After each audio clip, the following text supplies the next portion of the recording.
Assalamualaikum warahmatullahi wabarakatuh. Halo teman-teman, saya Apriliani Tiara Sofa dari kelas 1C dengan NIM 240310067. Jadi di video kali ini kita akan belajar tentang menentukan uji validitas, uji reliabilitas, dan uji regresi sederhana menggunakan aplikasi SPSS. Selamat menonton! Jadi teman-teman, di sini kita sudah ada dua soal. Soal pertama itu sudah diuji coba pada 20 mahasiswa dan kita harus menentukan uji validitas dan menghitung korelasi persen antara item 1 dan item 5 dengan total skor. Lalu, uji reliabilitas dengan menentukan nilai cornbreak alpha dari seluruh item. Selanjutnya, di soal nomor 2 kita ada kasus tentang pengaruh biaya iklan terhadap penjualan produk. Jadi di sini kita sudah mengumpulkan data selama 12 bulan terakhir tentang pengeluaran iklan dan hasil penjualan. Dari soal berikut, kita harus menentukan persamaan regresi linear sederhana. Uji validitas. Pertama-tama kita buka pada variable view. Lalu pada bagian name kita tulis item 1 sampai item 5 dan total skor.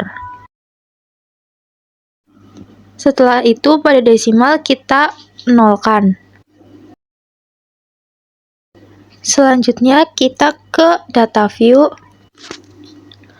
Copy data dari Excel lalu pindahkan ke data view.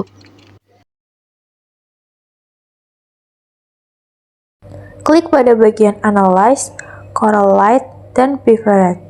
Pindahkan pada sisi bagian Variables dengan cara Ctrl+A.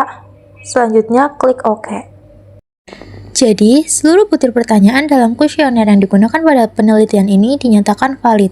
Hal ini dibuktikan melalui uji validitas dengan menggunakan rumus korelasi persen. Dari hasil uji validitas dengan membandingkan nilai korelasi persen atau R hitung terhadap nilai R tabel untuk masing-masing item, yaitu sebesar 0,4438, diperoleh berdasarkan DF yaitu N kurangi 2. N-nya ialah 20 dikurangi 2, hasilnya 18, dengan tingkat signifikan 5%.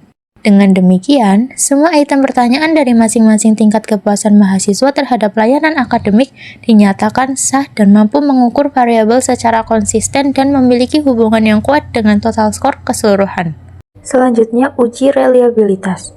Klik Analyze, Scale, Reliability Analysis, pindahkan ke bagian item, lalu klik statistik, centang pada bagian item, scale, variance, dan correlation. Setelah itu continue, OK. Lalu lihat nilai cornbreak alpha-nya pada bagian reliability statistik.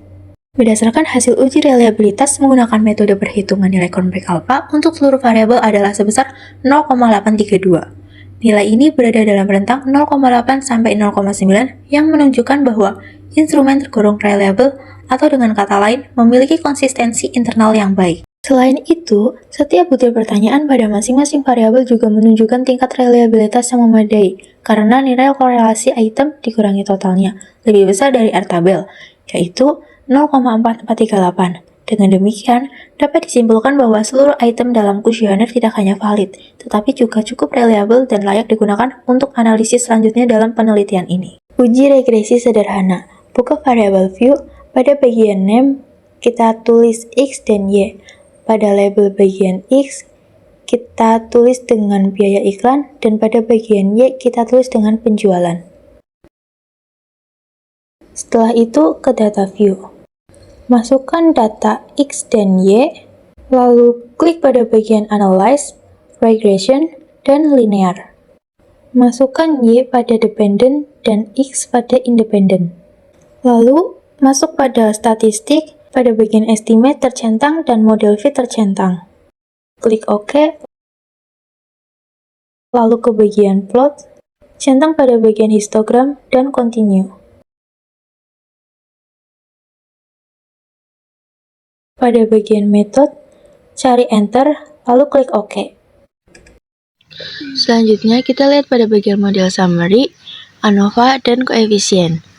Jadi, dalam konteks kasus ini, intercept sebesar 13,784 berarti jika perusahaan tidak mengeluarkan biaya iklan sama sekali, maka penjualan yang diperkirakan tetap akan terjadi sebesar 13,784 juta rupiah.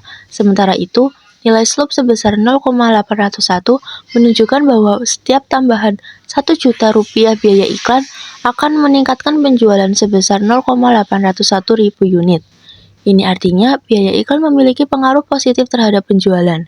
Pengaruh ini tergolong kuat karena R sama dengan 0,995 menunjukkan hubungan yang sangat erat antara biaya iklan dan penjualan. Selain itu, nilai R-square sebesar 0,990 berarti 99% variasi dalam penjualan dapat dijelaskan oleh biaya iklan. Sisanya hanya 1% yang dipengaruhi oleh faktor lain. Hasil uji ANOVA dan uji T juga menunjukkan bahwa model dan variabel biaya iklan signifikan secara statistik. Terima kasih sudah nonton sampai akhir. Semoga video penjelasan kali ini dapat bermanfaat bagi teman-teman semuanya. Sekian dari saya. Wassalamualaikum warahmatullahi wabarakatuh. Bye-bye.